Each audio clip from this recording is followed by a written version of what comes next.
হরে কৃষ্ণ।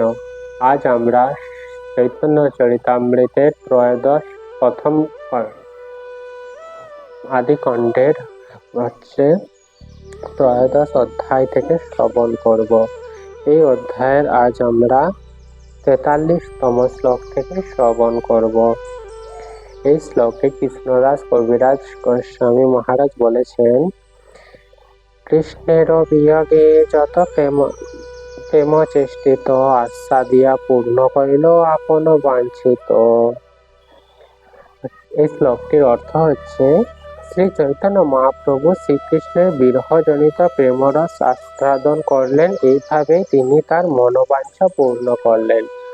আমরা পূর্বেই জেনেছি যে চৈতন্য মহাপ্রভু আসলে কে ছিলেন। চৈতন্য মহাপ্রভু ছিলেন শ্রীকৃষ্ণ এবং রাধারানীর মিলিত তনু, অর্থাৎ শ্রীকৃষ্ণ এবং রাধারানী দুইজনে এক হয়ে এই কলিযুগে হচ্ছে চৈতন্য মহাপ্রভু রূপে এসেছেন।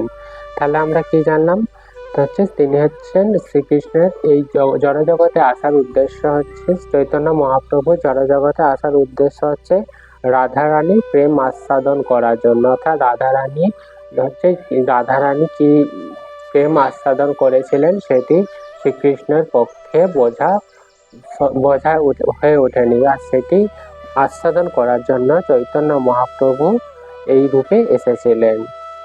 তার প্রতি রাধারানীর প্রেমভক্তি কেমন শ্রীকৃষ্ণ পূর্ণরূপে তা বুঝতে পারেননি, তাই তিনি রাধারানীর ভাব অবলম্বন করে, অর্থাৎ তাই শ্রীকৃষ্ণ কি করেছে, রাধারানীর যে মন ভাব, সেই ভাবকে অবলম্বন করে সেই রাধারানীর অনুভূতি আস্বাদন করার জন্য এসেছিলেন। শ্রী চৈতন্য মহাপ্রভু হচ্ছে রাধারানী ভাব সমন্বিত শ্রীকৃষ্ণ। পক্ষান্তরে তিনি হচ্ছেন শ্রী রাধাকৃষ্ণের মিলিত প্রকাশ। তাই বলা হয়েছে, শ্রী চৈতন্য রাধাকৃষ্ণ নহে অন্য।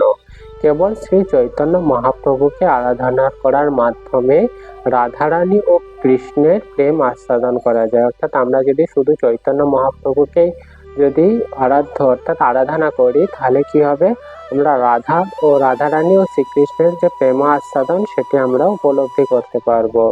তাই সরাসরি ভাবে রাধাকৃষ্ণকে জানবার চেষ্টা না করে সেই চৈতন্য মহাপ্রভু এবং তার ভক্তদের মাধ্যমে জানতে হবে। অর্থাৎ আমরা সরাসরি যদি ভগবানকে জানতে চেষ্টা করি, আমরা সফল হব না। আমাদেরকে কি করতে হবে, আমাদেরকে চৈতন্য মহাপ্রভু এবং তার ভক্তগণ যে রয়েছে তাদেরকে জানার মাধ্যমে আমরা ভগবানকে অতি সহজেই জানতে পারবো। এই প্রসঙ্গে নরোত্তম দাস ঠাকুর গেয়েছেন, রূপ রঘুনাথ পদে হইবে আকুতি, কবে হাম বুঝব সেই যুগল পিরতি। এই শ্লোকটির অর্থ হচ্ছে, শ্রী রূপ গোস্বামী, শ্রী সনাতন গোস্বামী, শ্রী রঘুনাথ দাস গোস্বামী এবং শ্রী চৈতন্য মহাপ্রভুর ভক্তদের শ্রী পাদপদ্মের সেবা করার আকুলতা আমার কবে হবে। অর্থাৎ এই যে স্বর গোস্বামী রয়েছেন, চৈতন্য মহাপ্রভু, এনাদের যে পাদপদ্মের সেবার যে আকুলতা, এটি আমার হৃদয়ে কবে জেগে উঠবে। এর ফলে কি হবে, তার ফলে কবে আমি রাধাকৃষ্ণের যুগল প্রেম, অর্থাৎ রাধাকৃষ্ণের যে যুগল প্রেম সেটি হৃদয়ঙ্গম করার যোগ্যতা অর্জন করতে পারবো। অর্থাৎ এইভাবে যদি আমরা স্বরগোস্বামী অর্থাৎ সাধুগুরু বৈষ্ণবদের সেবা করতে পারি, তাহলেই আমরা রাধাকৃষ্ণের যে যুগল প্রেম সেটা আমরা হৃদয়ঙ্গম করার যোগ্যতা অর্জন করতে পারবো। অন্যথায় সরাসরি যদি আমরা রাধাকৃষ্ণের বিভিন্ন লীলা যদি বোঝার চেষ্টা করি, সেটি আমাদের পক্ষে বোঝা সম্ভবপর হয়ে উঠবে না। পরবর্তী শ্লোক সংখ্যা 44। অনন্ত চৈতন্য লীলা ক্ষুদ্র জীব হইয়া, কে বর্ণিতে পারে তাহা বিস্তার করিয়া। অর্থাৎ চৈতন্য মহাপ্রভু লীলা হচ্ছে অনন্ত, আর এই অনন্ত লীলা হচ্ছে সাধারণ আমাদের মতো ক্ষুদ্র জীবের পক্ষে বোঝা কখনোই সহজ ওঠে না। তাহলে কিভাবে, যেহেতু আমরা এই ভগবানের লীলা যেহেতু আমরা আমাদের পক্ষে বোঝা সম্ভব নয়, তাহলে কিভাবে আমরা বর্ণনা করতে পারি। এরপর পরবর্তী শ্লোক 45-এ বলেছেন, সূত্র করি গণে যদি আপনি অনন্ত, সহস্র বদনে দেহ নাই পায়ন্ত। অর্থাৎ অনন্ত শেষ, আমরা অনন্ত শেষ মানে কি, যার কোনো শেষ নেই, সে অনন্ত শেষ না, তার হচ্ছে অনন্ত মুখমণ্ডল, মানে বহু সংখ্যক মুখমণ্ডল আছে। অনন্ত শেষ স্বয়ং যদি সূত্রের আকারে শ্রী চৈতন্য মহাপ্রভুর লীলা বর্ণনা করতে চায়, অর্থাৎ এখানে কে বর্ণনা করছেন? কৃষ্ণদাস কবিরাজ গোস্বামী। ওনার কি একটি মুখ, আর অনন্ত শেষের হচ্ছে বহু মুখ বিশিষ্ট। সেও যদি চৈতন্য মহাপ্রভুর লীলা বর্ণনা করতে চায়, তাহলেও সহস্র মুখ থাকা সত্ত্বেও, অর্থাৎ সহস্র মানে হাজার হাজার মুখ থাকা সত্ত্বেও তার পক্ষে তার অন্ত খুঁজে পাওয়া সম্ভব নয়। অর্থাৎ চৈতন্য মহাপ্রভুর যে লীলা, সে লীলা সম্পূর্ণভাবে বর্ণনা করা কারোর পক্ষেই সম্ভব নয়। শ্লোক সংখ্যা 46। দামোদর স্বরূপ আর গুপ্ত মুরারি, মুখ্য মুখ্য লীলা সূত্রে লিখিয়াছে বিচারি। তাহলে কে কে লিখেছেন? স্বরূপ দামোদর এবং গুপ্ত মুরারি, এনারা কি করেছেন? মুখ্য মুখ্য লীলা সূত্রে মুখ্য মুখ্য চৈতন্য মহাপ্রভুর যে লীলা, সেই লীলা বর্ণনা করেছেন। শ্রী স্বরূপ দামোদর ও মুরারি গুপ্ত শ্রী চৈতন্য মহাপ্রভুর মুখ্য মুখ্য লীলাগুলি বিচার করে সূত্রের আকারে লিখে গেছেন। অর্থাৎ চৈতন্য মহাপ্রভুর বহু বহু লীলা রয়েছে, তার মধ্যে প্রধান প্রধান লীলাগুলি তাঁরা স্বরূপ দামোদর এবং রায় রামানন্দাদি এবং মুরারি গুপ্ত এনারা লিখে গিয়েছিলেন। সেই অনুসারে লিখি লীলা সূত্রগণ বিস্তারে বর্ণিয়াছে তাহা দাস বৃন্দাবন। শ্রী স্বরূপ দামোদর ও মুরারি গুপ্তের পচরার ভিত্তিতে আমি শ্রী চৈতন্য মহাপ্রভুর লীলা বর্ণনা করছি। শ্রী বৃন্দাবন দাস ঠাকুর সেই সূত্রগুলি বিস্তারিতভাবে বর্ণনা করেছেন। অর্থাৎ আমরা কি জানতে পারলাম? চৈতন্য চরিতামৃতে কৃষ্ণদাস কবিরাজ গোস্বামী যেটি লিখেছেন সংক্ষেপে সূত্র আকারে, সেটি হচ্ছে দাস বৃন্দাবন, অর্থাৎ বৃন্দাবন দাস ঠাকুর মহাশয় সেটি হচ্ছে অত্যন্ত বিস্তারিতভাবে বর্ণনা করেছেন। চৈতন্য লীলার ব্যাস দাস বৃন্দাবন, মধুর করিয়া লীলা করিলা রচন। শ্রী চৈতন্য মহাপ্রভু লীলার প্রামাণিক বর্ণনাকারী হচ্ছেন শ্রীল বৃন্দাবন দাস ঠাকুর। তিনি শ্রীল ব্যাসদেব থেকে অভিন্ন। অর্থাৎ তাহলে আমরা কি জানলাম?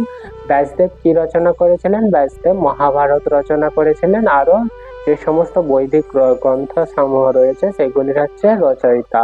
আর চৈতন্য চরিতামৃতের ব্যাস হলেন কে? বৃন্দাবন দাস ঠাকুর মহাশয়। অর্থাৎ ব্যাসদেব স্বয়ং এই কলিযুগে কি রূপে এসেছিলেন?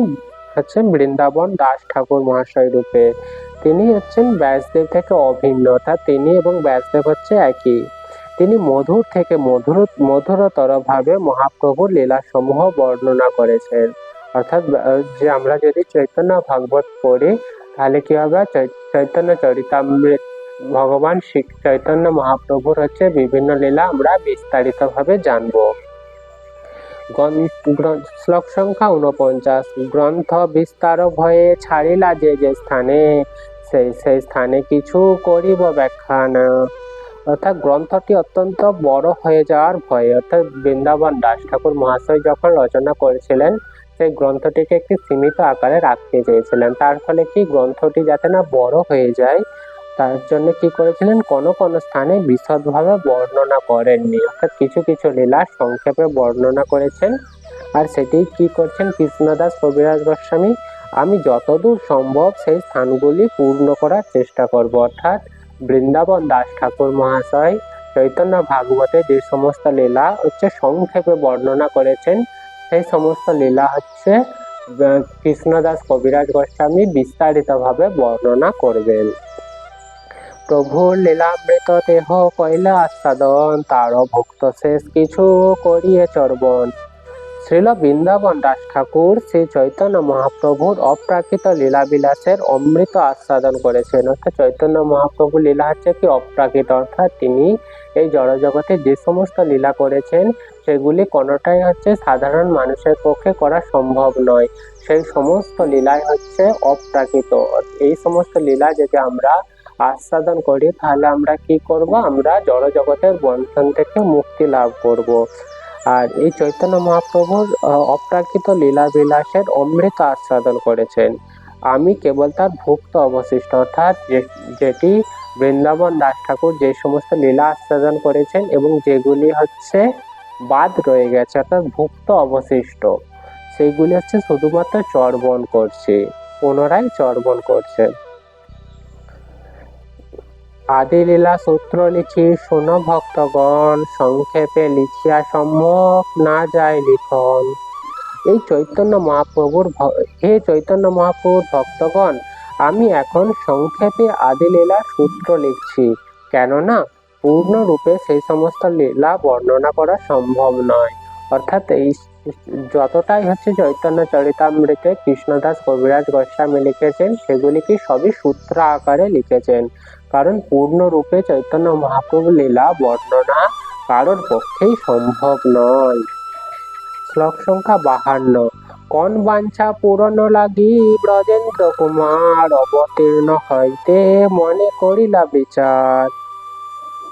তার মনের কোনো এক বিশেষ বাসনা পূর্ণ করার জন্য ব্রজেন্দ্র কুমার শ্রীকৃষ্ণ গভীরভাবে বিচার করে এই লোকে অবতীর্ণ হয়েছেন। অর্থাৎ ভগবান শ্রীকৃষ্ণের মনে একটি বাসনা ছিল, সেই বাসনা পূর্ণ করার অভিলাষে হচ্ছে চৈতন্য মহাপ্রভু রূপে এই জগতে এসেছিলেন। এখানেই আজকের মতো বিশ্রাম। পরবর্তী দিন আমরা পরবর্তী শ্লোক সম্পর্কে শ্রবণ করব। হরে কৃষ্ণ, হরি বল।